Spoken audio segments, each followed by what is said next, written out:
Okay, so I decided to respond in video because I don't feel like taking the time to type all this shit out. But this is in response mostly to Naomi's comment on the long thread about privilege and all this.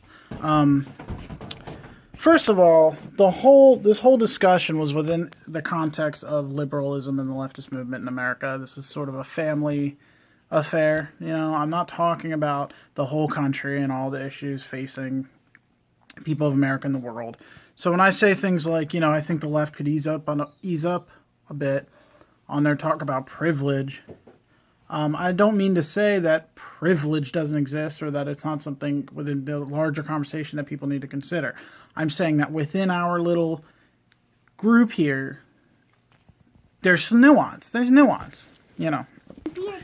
The first thing I want to say is that it's not lost. Sorry, it's not lost on any of us that I'm a straight guy or a white guy. You know, when you post these things about saying that nobody wants to take the time to recognize their own privilege, as you wrote in your post, that's not true. That's just not true. As a straight white guy, you spend everything that comes out of your mouth that's political. You have to check your privilege. Make sure you're not saying something that might piss somebody off. And that kind of gets at the whole point of what I was saying, is that if you're, say, black or a female or anything other than a white man, and that is a group that's been defined is white male.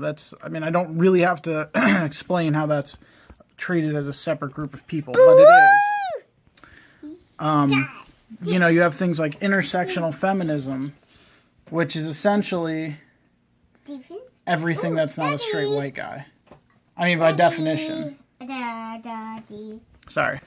And then you have statistics like, you know, in 2045, the majority of the country will be non-white. Or you have phrases like people of color. So there is this thing of, you know, everybody versus the traditional holders of power, which are straight white men.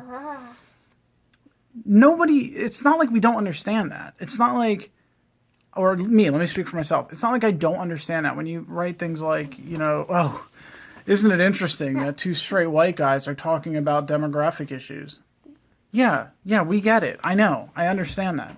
My whole point was that I'm still a human being, and I still have opinions that matter. And you can say, not you personally, whoever, can say, you know, when you identify privilege, it's not an insult. We're not saying there's something wrong with you. We're just saying you have this privilege and you need to acknowledge it and be aware. And that's true, strictly speaking. But in the dialogue, it is not true that that's a neutral term. If you say you're privileged, it means your opinion is irrelevant. And that is what is done to a lot of privileged people. I mean, think about it. If there's going to be a crusade in the name of everyone who's not traditionally privileged, in other words, everyone who's not a straight white guy, well, then you either have to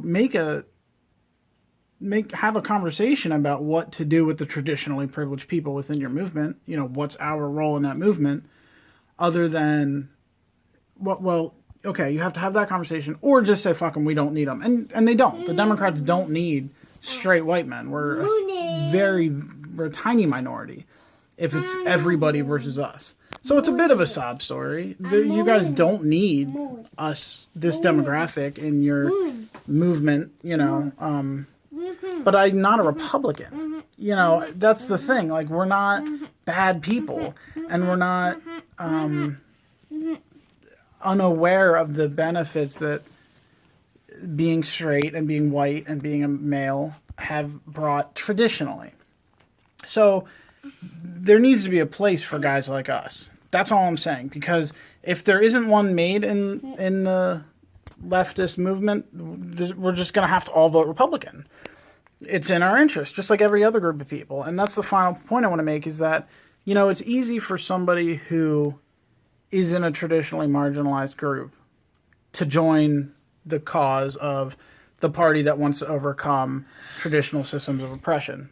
The Democrats. It's easier for a black person or a Hispanic person or a woman to be like, you know, join the party that's going to fight for everything that's not straight and white and male. That's easy.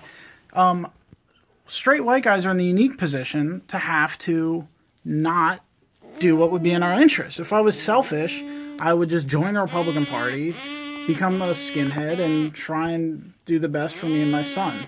Like every other group of people. Nobody criticizes black people for being, pro Black Lives Matter. Nobody criticizes a woman for being a feminist, and nobody says that's selfish of you. You know what I mean? Because they're not traditionally empowered. So all I'm saying is we're either going to have to just go with the Republicans and look after our interests just like everybody else is, or we can do the moral thing, the right thing, and fight for people who are traditionally less advantageous positions. Again, you don't need us. That's not a threat. I'm not saying like, fine, we'll all go to the Republicans. I'm just saying that like within the context of being a straight white guy, it puts us in a situation that nobody else has to deal with. That's all I was saying. And by the way, this was a conversation between two straight white guys. So like, if you hear some things that don't sound like things that would come out of the mouths of a black feminist gay man, that's to be expected. And that doesn't make us wrong. And as far as your whole comment at the end, oh, you guys sound gripey, well, that's just not even worth addressing. That was just like a blatant insult thrown at the end. Whatever. But that's how I feel. Maybe I didn't clarify anything. Maybe I did. Either way, peace and love. Thanks for watching. And, we shall overcome. All right, bye.